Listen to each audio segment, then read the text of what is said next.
எல்லாருக்கும் நமஸ்காரம். இன்னைக்கு நம்ம தசகம் 19 பார்க்க போறோம். ஸ்ரீமன் நாராயணியத்துல பிரச்சேதசாம் கதா, அதாவது பிரச்சேதசுகளோட வரலாறு பார்க்க போறோம். இது வந்து மோக்ஷாப்தி ராகம் டியூன்ல அமைஞ்சிருக்கு. இதுல வந்து பிரச்சேதஸ் பத்தி சொல்ல போறோம். முதல்ல பிரச்சேதஸ்னா யாருன்னா, பிருத்து வம்சத்துல வந்தவா எல்லாரையும் பிரச்சேதஸ் அப்படின்னு சொல்றோம்.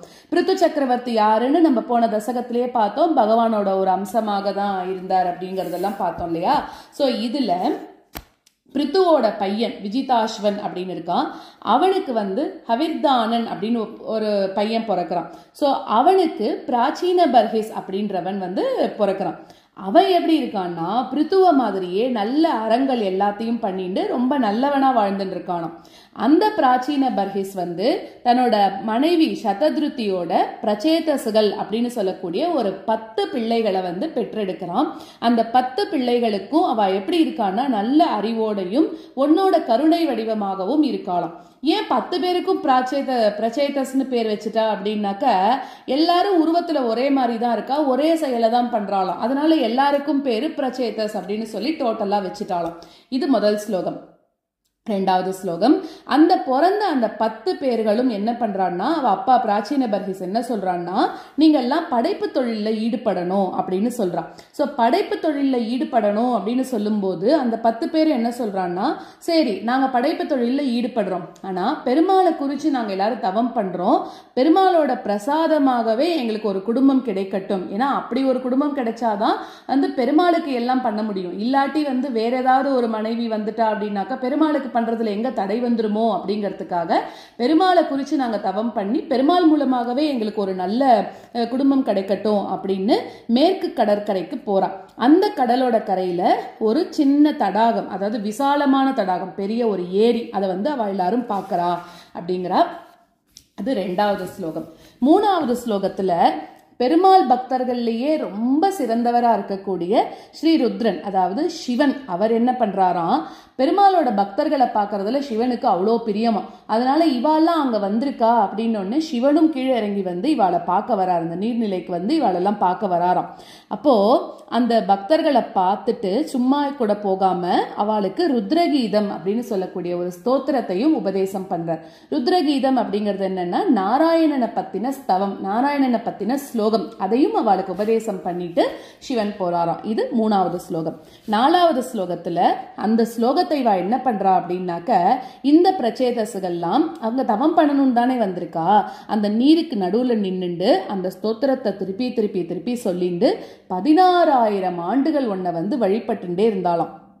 உன்னோட அந்த பரமானந்த ரசத்தை உணர்ந்து அது சொல்லிண்டே இருந்ததுனால அவளுக்கு நேரம் போனதே தெரியலையா. சோ ஆனா கூட அவளுக்கு என்ன அப்படின்னாக்க, இவாளும் துருவ வம்சத்துல வந்தவா தானே, ஆனா துருவனுக்கு வந்து நீ சீக்கிரமா அருள் கொடுத்தது மாதிரி இவாளுக்கு அவ்வளவு சீக்கிரம் கிடைக்கல அப்படின்னு சொல்ற நாலாவது ஸ்லோகத்துல. அஞ்சாவது ஸ்லோகத்துல அந்த பிரச்சேதசுகளுக்கெல்லாம் முன்னாடி ஒரு வேணன்னு ஒண்ணு பார்த்தோம். அதுவும் போன தசகத்துல பார்த்தோம், ஒரு 2-3 தசகத்துக்கு முன்னாடி.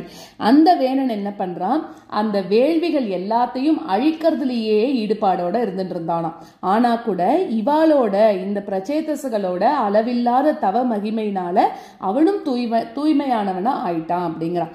அவளோட தந்தையான அந்த பிராச்சீன பர்ஹிஸும் கூட என்ன பண்றான்னா, அவளை பார்க்கறதுக்கு நாரதர் வந்து அவ வீட்டுக்கு போறானாம். அந்த வீட்டுக்கு போயிட்டு நாரதர் மூலமாக இவாளுக்கு ஆன்ம அறிவு எல்லாம் கிடைச்சு உன்னோட ஒன்றிட்டான் அப்படிங்கிறது அஞ்சாவது ஸ்லோகம். மேற்கொண்டு ஸ்லோகத்தை பார்க்கலாம்.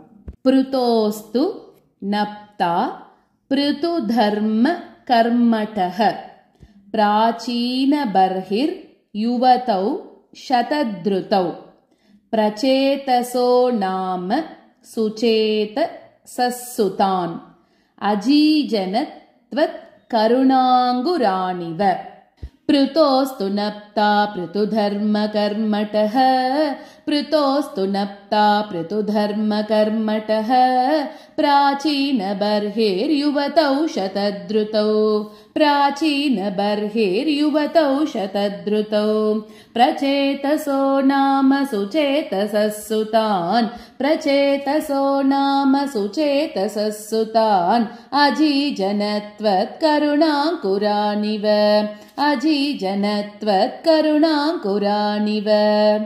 पृतोस्तु नप्ता पृतुधर्मकर्मटः प्राचीनबर्हेर्युवतौ शतद्रुतौ प्रचेतसो नाम सुचेतसः सुतान् अजीजनत्वत्करुणाङ्कुरानिव पृतोस्तु नप्ता पृतुधर्मकर्मटः प्राचीनबर्हेर्युवतौ शतद्रुतौ प्रचेतसो नाम सुचेतसः सुतान् अजीजनत्वत्करुणाङ्कुरानिव पितुः सिसृक्षा निरतस्य शासनात् भवत्तपस्या निरता दशापिते पयोनिधिं पश्चिम मेत्य तत्तटे सरोवरं सन्ददृशुर्मनोहरम् पितुः सिसृक्षा निरतस्य शासनात् पितुः सिसृक्षा निरतस्य शासनात् भवत्तपस्या निरता दशापिते भवत्तपस्या निरता दशापिते पयोनिधिं पश्चिममेत्य तत्तटे पयोनिधिं पश्चिममेत्य तत्तटे सरोवरं सन्ददृशुर्मनोहरम् सरोवरं सन्ददृशुर्मनोहरम् पितुः सिसृक्षा निरतस्य शासनात् भवत्तपस्या निरता दशापिते पयोनिधिं पश्चिममेत्य तत्तटे सरोवरं सन्ददृशुर्मनोहरम् पितुः सिसृक्षा निरतस्य शासनात् भवत्तपस्या निरता दशापिते पयोनिधिं पश्चिममेत्य तत्तटे सरोवरं सन्ददृशुर्मनोहरम्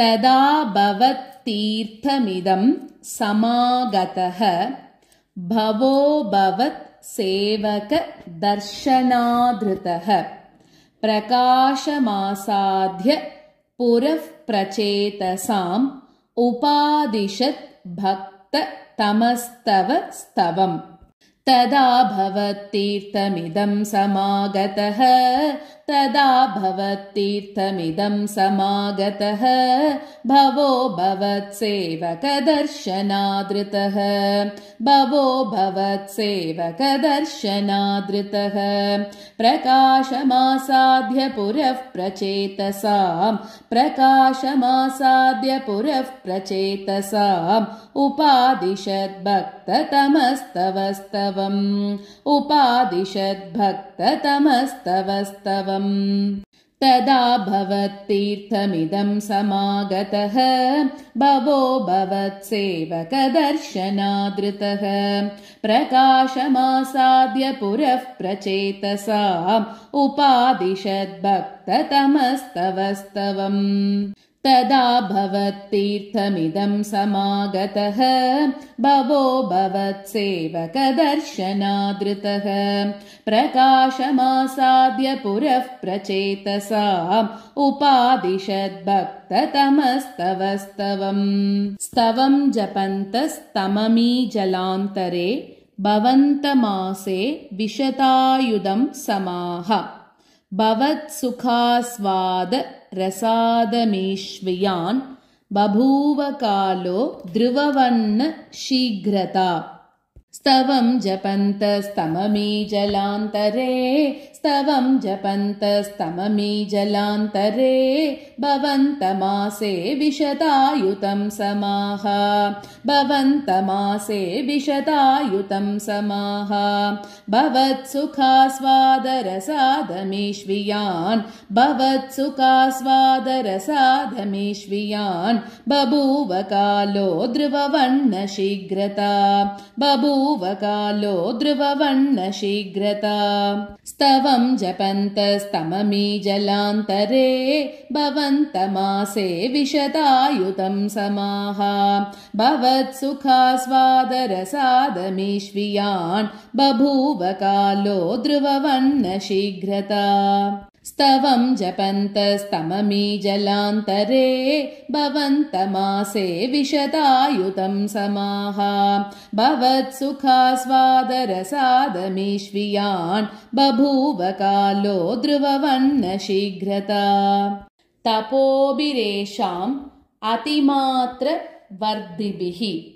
स यज्ञहिंसा निरतोऽपि पावितः पितापि तेषां गृहयात नारद प्रदर्शितात्मा भवदात्मतां ययौ तपोभिरेषामतिमात्रवर्धिभिः स यज्ञहिंसा निरतोऽपि पावितः पितापि तेषां गृहयात नारद प्रदर्शितात्मा भवदात्मतां ययौ